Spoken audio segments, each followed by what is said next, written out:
This story is Beneath the Mall, written by Biceps. If you're reading this, you're probably pretty confused. I know I was. I'll explain everything. But I'm going to start at the beginning. That's the only way that this will make sense, and maybe the only way you'll believe me.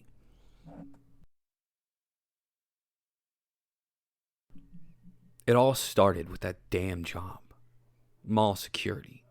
Just as prestigious and exciting as it sounds. You'd think working the graveyard shift would be the worst part. Wandering empty halls in the dead of night, just in case some kid decided to sneak in or whatever.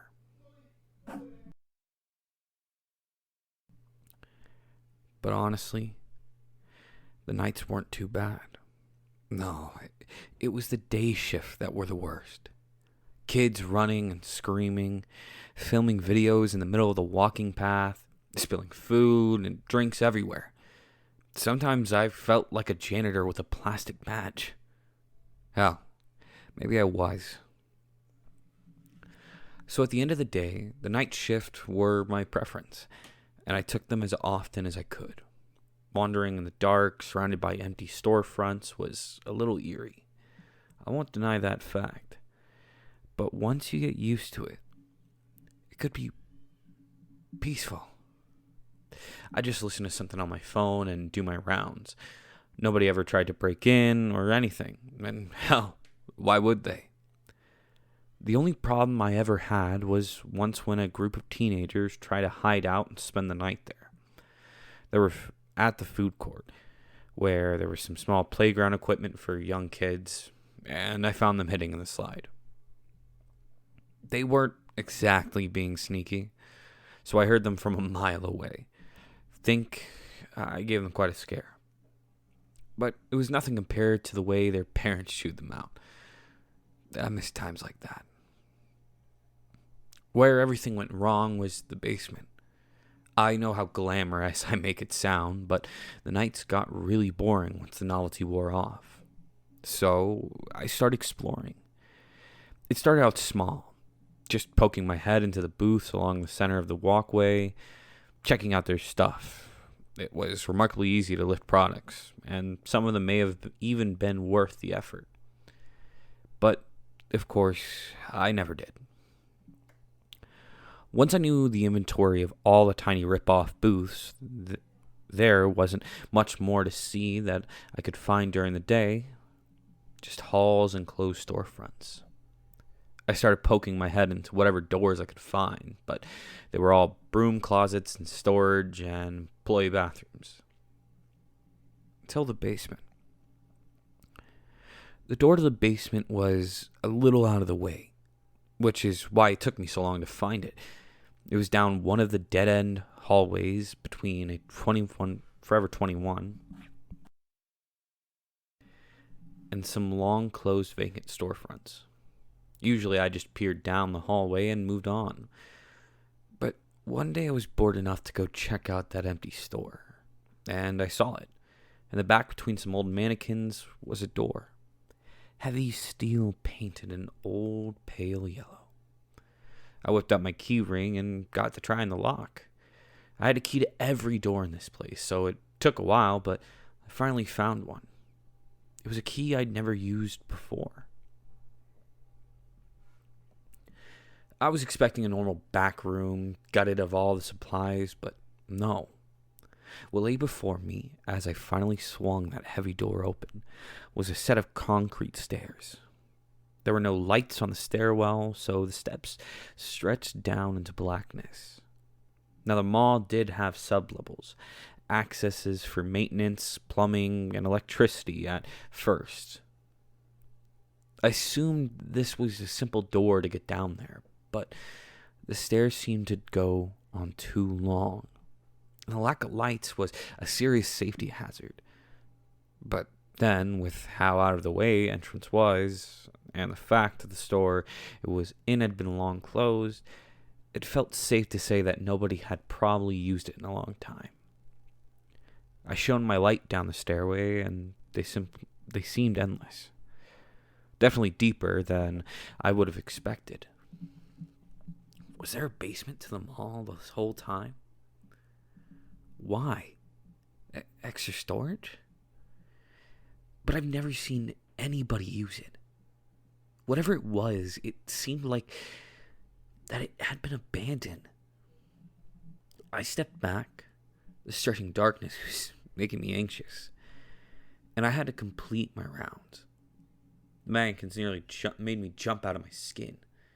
They hadn't moved or anything, but I had forgotten they were there, standing like guards, barring the door from entrance.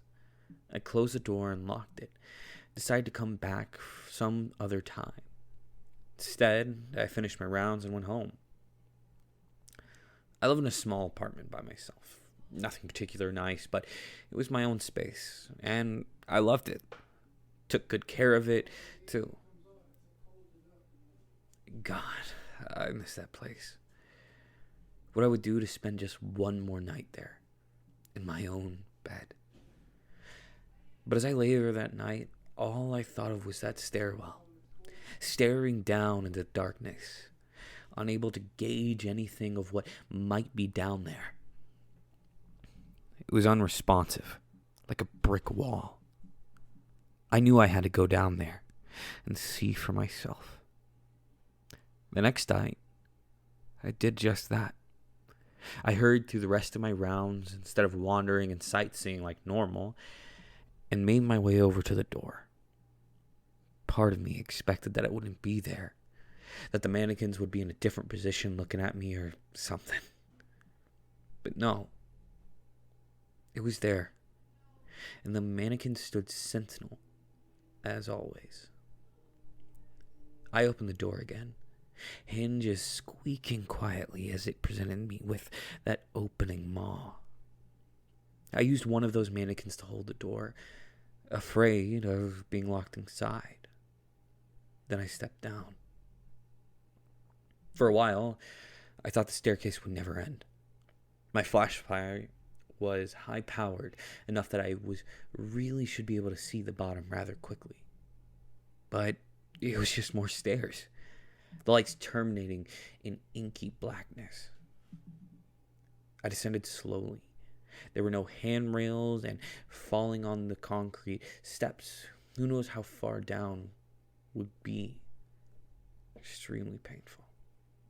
I passed 50 steps. That would be multiple stories.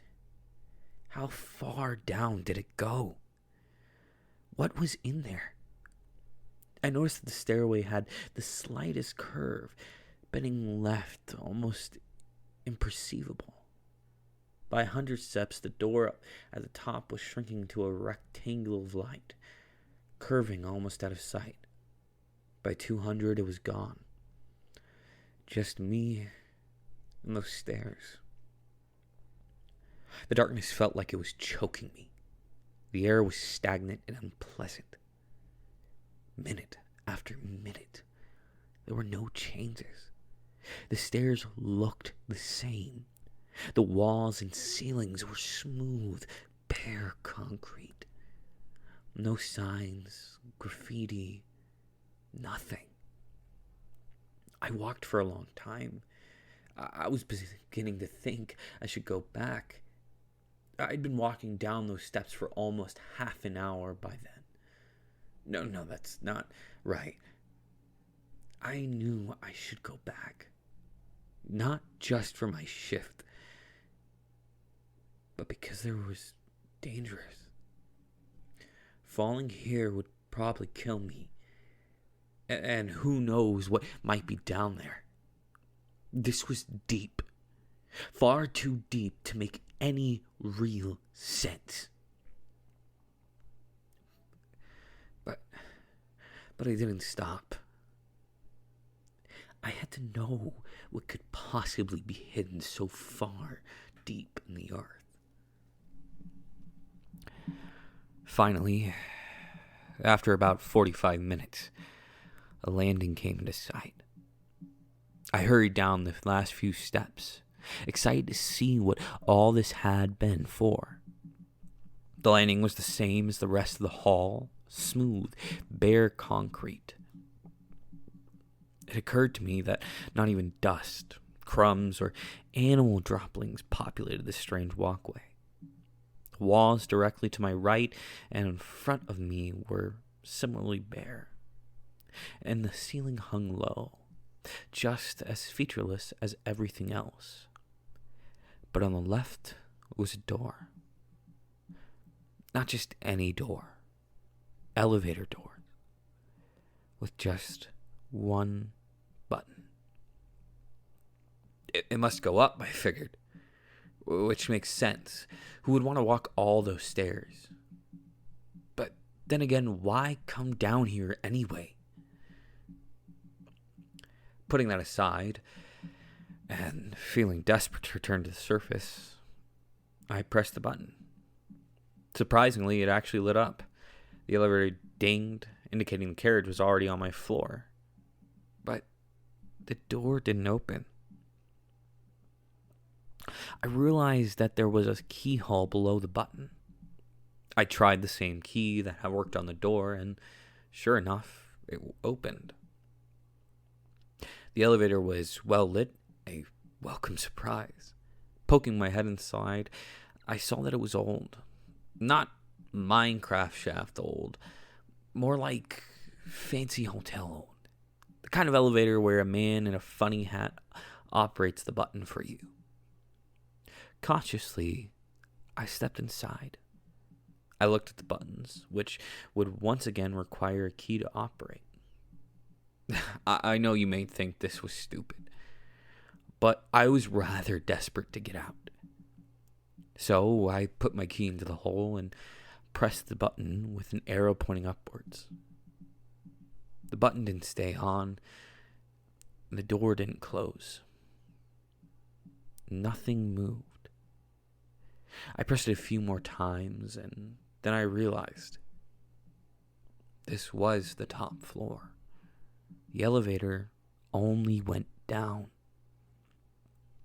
I ran back up the stairs, throwing caution aside in a motion of panic. Down. Further down. This was insane. Nuclear bunkers levels of deep. Maybe that's what it was, I thought, slowing as I ran out of breath and began to cramp. Yeah, probably just an old bunker. That would make sense. The strange stairwell, the long distance, a bunker. It must be. The rest of the climb was agonizing. My legs were already sore, and now I had this cramp in my side, making everything worse. It took a long time to get to the top, but when I did, the mannequins were still doing its duty, keeping me from being stuck down there forever.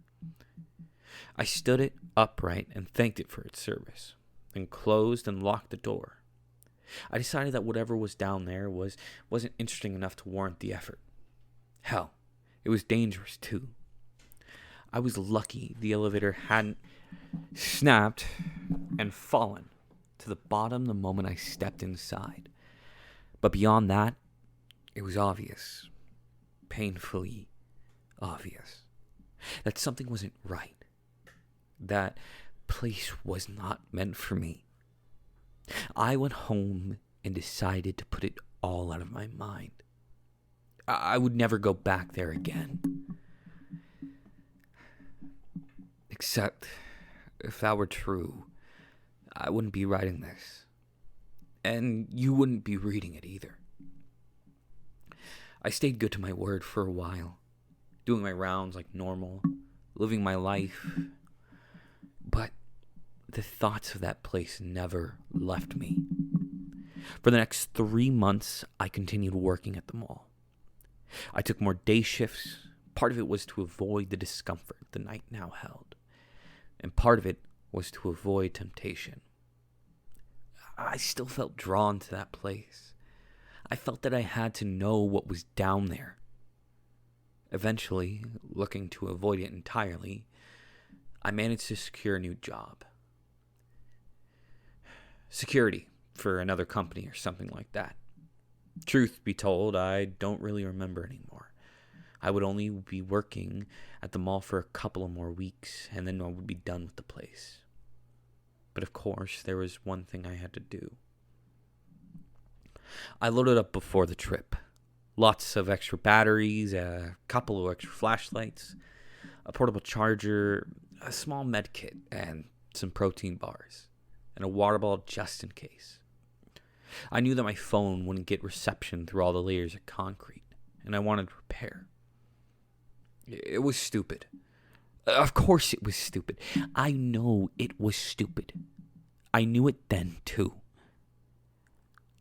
And I'm sorry. It's kind of ridiculous for me to apologize to you given the circumstance. But I do feel the need to. I'm so sorry. I went back to the doorway. I descended the hall, now with confidence and renewed vigor. It's funny how much easier it was when you know there's a bottom, right? So I made my way down. A while later, I got to that elevator again. It was waiting for me, old and regal. I inserted the key and climbed inside. Then I turned the internal key and hesitated. A wave of doubt so strong it made me nauseous. Maybe some small part of me knew, but maybe it was just hindsight. I pressed the button. The elevator jolted and groaned as it began to descend. At first, I was worried it would be a nerve-wracking ride of groans and potential snaps. But it was smoothed out before long. I was anxious, but very excited. I never knew I had this adventurous urban explorer tendency. I couldn't wait to see what this old relic held. So I stood in the cabin with bated breath and waited more. After 15 minutes of that slow descent, I started to wonder if it would ever reach the bottom. Was it moving? I knew I had felt the motion at first, but it had been so long by now that I was no longer sure if I had simply adjusted, or if it had just stopped altogether. There was no light for the floors, no indications of any kind to tell what the elevator was doing. It was then that I realized there was no emergency button either. Nothing to call for help if I did get stuck. Just an arrow up and an arrow down. That scared me. I felt panic begin to grip me, but managed to calm myself down. It was another 30 minutes before I finally caved. It was getting late, and if I didn't turn back now, it would be there until morning. I reached out and pressed the up arrow, and nothing happened. I pressed it again and again, but the thing didn't respond. At this point, panic took me. I slammed the arrow, hitting it, trying the down arrow, hitting both. Nothing. No in-flight controls on this machine, and after a while I curled up on the ground and decided I had no choice but to wait. According to my phone, it took more than 2 hours. Usually I would be home by then, asleep. But instead, I was gradually losing my mind in a broom claw-sized cabin descending what must be thousands of feet below the earth. How much rock was above us? Whatever was down here, how did they manage to excavate all of it and bring it to the surface? And who the hell used it? I was losing it in their thoughts when I heard it. A low, resonating sound, like someone striking a gong, but pluckier. The elevator jolted and shuddered. My heart leaped into my throat, and suddenly the ceiling came down to meet me as we plummeted into the abyss. The rest of the journey down is a blur. I don't know if it was more like 3 minutes or only 20 seconds. that we rocketed down, my backpack flying around in the chaos. The seeming lack of gravity may have been a fun experience if not for the fact that I would likely kill me. Finally, we hit the bottom hard. The last thing I remember is that suddenly I was falling and the elevator wasn't. How did I survive the impact? I don't know. I woke up a while later and my head aching terribly, my whole body groaning in pain. The elevator light had gone out, so I couldn't see anything. I grabbed my flashlight out of my bag and flicked it on to examine the damage. Remarkably, I seemed okay. On the outside, at least. My insides felt like that they had been hit with a sledgehammer. But I didn't have any protruding bones, so I count that as a win. I turned up to examine the cabin.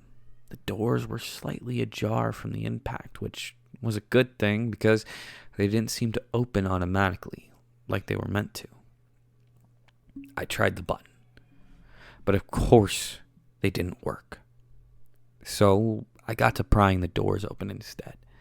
It took time and quite a bit of effort, but I got them far apart that I could crawl through on my elbows. Finally, I could see what was down here and maybe I could find someone to help me get back to the surface. When I scrambled to my feet, I saw a large open space ahead of me. I didn't need my flashlight anymore as some of the overhead lights were functioning, giving a strange ghostly feeling to the place. I took a few steps forward to examine my surroundings and heard them echo back to me. I saw glass doors, shutters, booths in the middle of the walkway. It was a mall. Not the mall I'd come from, but similar enough that I knew it would immediately under the mall, miles below the surface, was another mall. Why? What possible reason could be there for such a place? I moved to examine the stores, looking in through the glass to peer inside. They appeared normal. Toy stores, candy shops, and empty unused space, like any other falling American mall. But this was good. A mall meant phones, entrance, and people. How all that was down here was beyond me, but there would be no purpose to a mall without those things. I checked my phone. The screen now cracked from the impact, but of course, I had no reception. So I began to walk the halls like so many night shifts before. I walked a long time that first night, looking for entrances, maybe office spaces, anything that would have a landline or a way out. But as I walked, I felt that I gained no ground. The space didn't repeat per se, but it seemed endless. There were no other entrances. Hell, there weren't even windows. Some places had powers and lights. Others were pitch black, forcing me to use my flashlight to get through. I decided to check out a few stores, see if there was any office supplies in the back or something. I was ready to smash my way in too. So what if I set off an alarm? All the better if someone heard me. But my key actually worked. In fact, I could open the door to any store I like. I can open every door in the entire place. But how?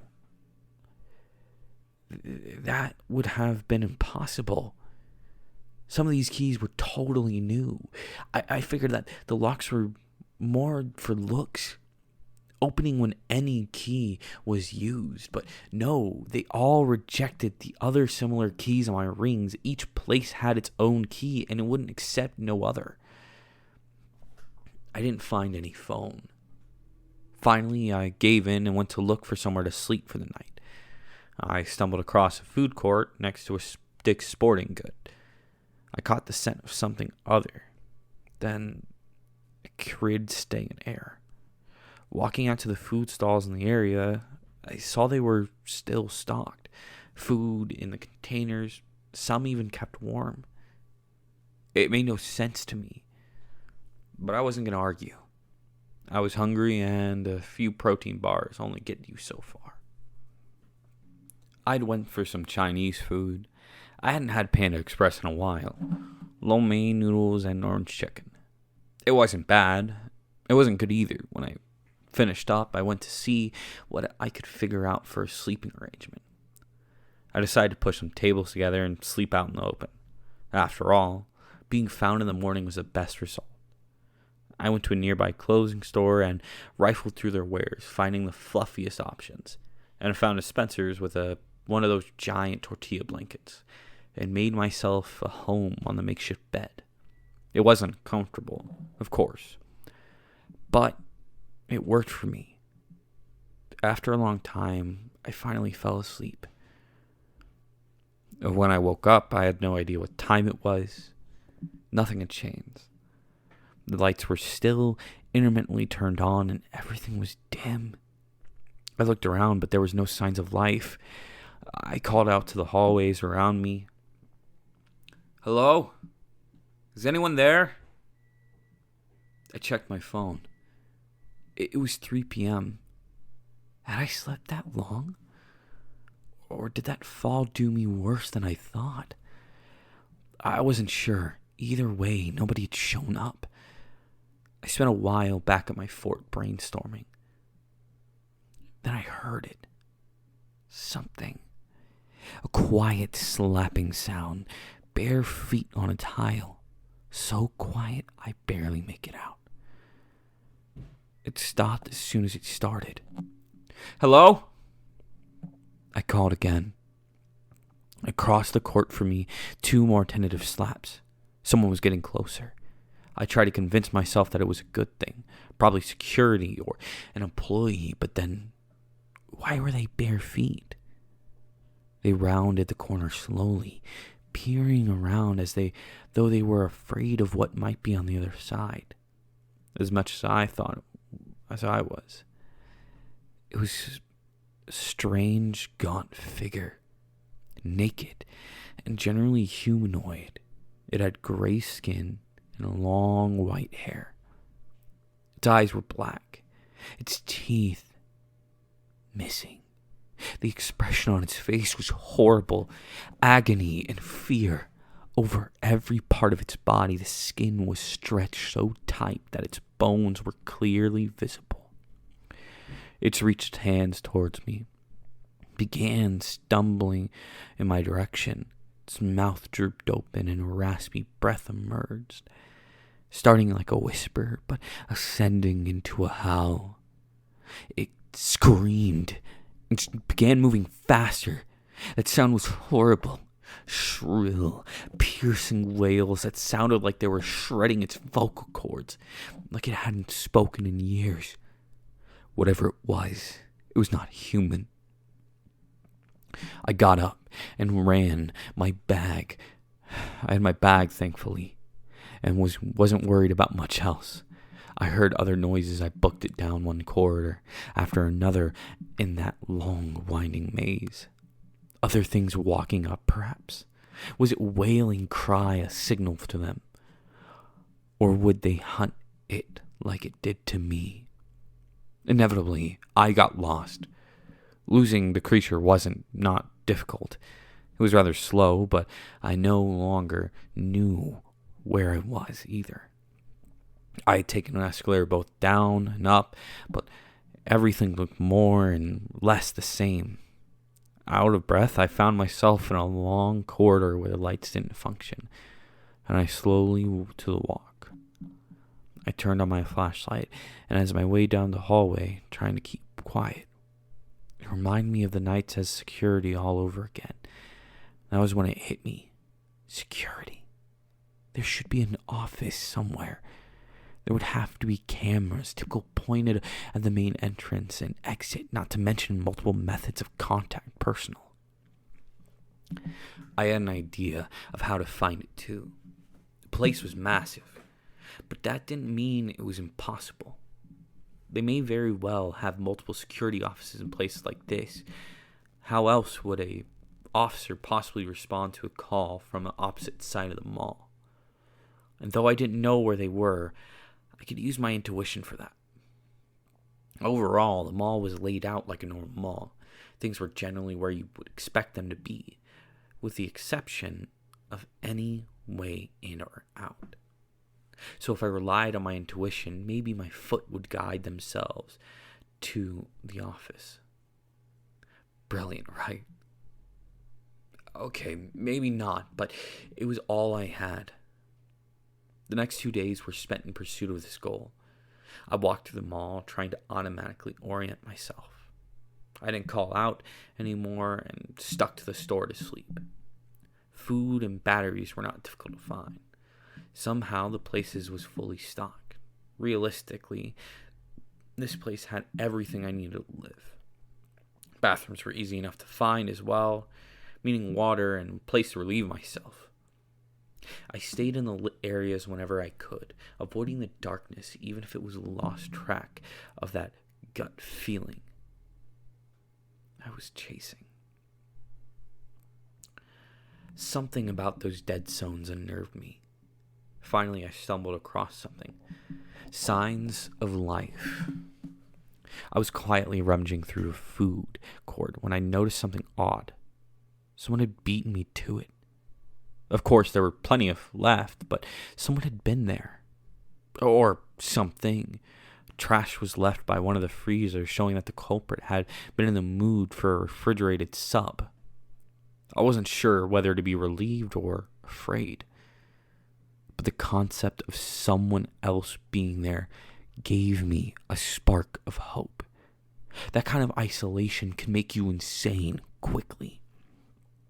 And I was craving an opportunity to see someone, to speak to them. So I got to work scouring the surrounding areas. I moved quietly in case more of those things were nearby. Again, I was left to follow my gut, but this time it worked.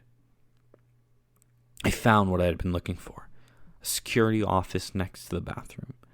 The door was left ajar. Excited, I went to open it, finding the desk inside was covered with piles of paper and one of the microphones they used to make announcements. The place had been renovated, like a room of sorts. String lights on the ceiling, blankets piled on the chair, extra clothes, even. Whoever had been in this area was probably staying here. I examined the room closer, distraught to the find that there were no phones, but elated at the sight of the wall screens. Functional cameras. I leaned over the desk, examining and closing. None of them showed an entrance, but still a lay of the land would be useful. As I examined the camera feeds, the door swung open. It was a man with brown hair and glasses that looked like me. No, not just look like me. He was me. Exactly. The face I'd seen in the mirror every day, suddenly looking at me with a similar expression of shock that I was sure was making. I jumped back, sending the piles of paper spilling on the ground. He looked wary. He put a finger on his lips and looked at me intensely, gesturing downwards with a flat palm to tell me, "Keep it down." I came a little closer, away from the wall, to get a good look at him.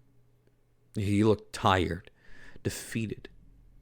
He was skinnier than I was too. How long had he been down here? As I leaned in, he began to panic, reaching out at me and shaking his head. It scared me, and I lost balance, briefly falling over the desk. I caught myself, but found what he had been so worried about. I hit a button to activate the microphone, and feedback was beginning to whirl through the speakers outside. He glanced around and gave me a sad pity look before running off. He didn't bother trying to gather his belongings, just bolted. I should have followed suit. Instead, I raised my hands from the button, turning off the speaker. Their shrill cries still echoed through their halls, ringing out awe as they though calling for mates. Something called back, not like the thing earlier. This was deeper and much louder. I heard it from a distance, a roar more than a scream. That was enough for me to finally bolt. I turned hall after hall, hoping to impede its line of sight as best I could. I could hear it. Loud, thumping footsteps. It was gaining on me. I could hear me running, and it was faster. The only way forward was a dead zone, so I whipped out my flashlight and kept running. I decided my option was to hide. I found the nearest sword and tried the handle. Locked, like every other store. I threw my flashlight to the ground and began searching for my keys in panic. I found the right one and flung the door open, jumping in as fast as I could. I hid towards the back of the room. I could see the hallway through the glass door, thanks to my dropped light. The creature booming thud slowed, but they didn't stop. They drew closer and closer until I could hear the thing breathe. Large and heavy breaths that sounded pained. Finally, it entered my sight. It was huge, gray skin like the others, but so much larger. It had the dimensions of a giant gorilla with a massive bulky arms and the front ending in thick, sharp talons. Its head resembled a human skull to the point that I was unsure if it was sunken sockets even had in them. But the lower jaw was missing. Its rib cage was sprawled totally open, the remnants of it, though some entrails hanging out. And the opening continued to its upper jaw, where there were no teeth. Did it have no organs? How did it live? And could it even eat? It seemed to sniff the air over my flashlight and turned to the store I was hiding in. A moment later, giant hands slid under the shutter and went to hide behind a shelf of stuffed animals. The shutter screeched as it was pulled open. Lumbering steps came inside the store, coming up the aisle on my left. There was nowhere to run. My only hope was to make it out the same way the beast came in. I crept slowly around the opposite side of the aisles while the thing lumbered closer. When it was rounding the aisle, I made my move, creeping around the corner and heading for the opening. I heard it grunt. I turned to look at it. It had seen me. I ran. It was on top of me in an instant, its hand pinning me to the wall so hard the tiles cracked. It slammed me into a few more times for good measure. Then it held me up and went for a killing blow. Its long, sharp finger pierced my abdomen, and I screamed. I never felt pain quite like this. The world grew fuzzy and distant as it threw me to the ground. It wasn't long before I completely backed out. I awoke in agony. I knew I should be dead. Yet, I wasn't. I felt incredibly sick. I was completely unable to see. The air smelled dank and atrocious, like meat and rot. I touched my stomach and found a horrible hole where it had torn in my guts. It was bleeding profusely. Far more blood than I was safe to lose. My left arm hurt terribly too and wouldn't respond right when I tried to move it. Badly broken. As it turns out, I had fumbled for my bag trying to find a flashlight with one arm. I finally did it. I pulled it out and turned it on. Nothing could have possibly prepared me for the sight that awaited me. It was a long, seemingly endless hallway. Smooth concrete like that staircase, but all along the ground lining either side of the hall were bodies, almost human. With facial features all too familiar, they stretched into the distance. So many of them that I couldn't count them. They turned to look at me with long hair and sunken eyes. They were rotting, melting into the ground, becoming a part of the walls around them, totally unable to move or act, but not dead. They resembled mold colonies. If I could have screamed then, I'm sure I would have. But my internal organs were in such a disarray that I saved myself from summoning that thing again. The bodies began to mumble as I moved towards the near end of the hall, where I could see a door in the distance. I was worried they would scream, but they seemed unable. They didn't seem to care when I stepped on them to get by either. I made my way down to that door and saw it was ajar. A hand was on the floor, holding it open. I felt lucky not to be locked inside with those things. Whatever the hand belonged to wasn't moving. Opening the door cautiously, I saw what it was. A mannequin. The same one I had used a long time ago. I stepped outside and recognized the old abandoned store from the original mall, though all the lights were out. I turned back towards the thing's nest and recognized the pale yellow door as well. I shambled outside into the surrounding darkness.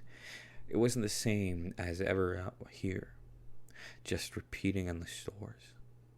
Slowly, carefully, I managed to escape. Those next couple of weeks were hard. I was silent, but even now and then I would have to hide to avoid the small zombie-like things slumping around.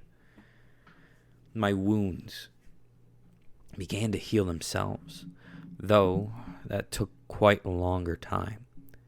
At the time, I thought it was some sort of a miracle. I see now for the cruel joke it was. I made it out of that thing's hunting ground before too long and wandered aimlessly. I tried going in one direction for as long as possible, hoping that there was an end as far as I went far. There wasn't. Whatever this thing is, I think it truly goes on forever. Finally, I came across another security office where I found a note. This note, well, maybe not this exact note. I honestly don't remember, but I found this note describing everything I've just been through, as I'm sure it will for you.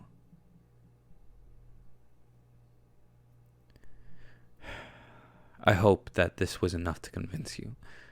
Whatever is happening here, it's not just the mall repeating itself. It's us, too. I put off writing this note for a long time. It must have been multiple decades by now. My body hardly ages, but I still look different in the mirror. I tried to end it all more than once, but it didn't work. Trust me, it hurts. The other versions of us I come across are the same, hopeless and defeated. We don't make good company. I think you already know what I'm going to tell you next. Those things that prowl the halls, the bodies behind the door, even the giant beast. I think it's all us. We spend enough time here and go mad enough, and that's what we become. I don't want that. But what can I do? There is no eternal rest for us. Are we cursed? Perhaps. What do we deserve to deserve such a fate? My only hope is that these things aren't set in stone. I hope this letter is at least a little bit different from the one I read, or the one you'll probably write. That would mean it's possible to change things with enough of us. Maybe someday one of them will figure something out. As for me, that doorway calls me again. Somehow, I know how to find it. Intuition, I guess. I wonder if maybe the giant beast isn't making a nest there. Maybe it's guarding it, keeping it quiet and dark. a pale imitation of death. If I go there, maybe I can find some instants of peace, wait out the eons in quiet oblivion. I hope you can change things, that you can avoid the fate I have. But if not, see you there, partner.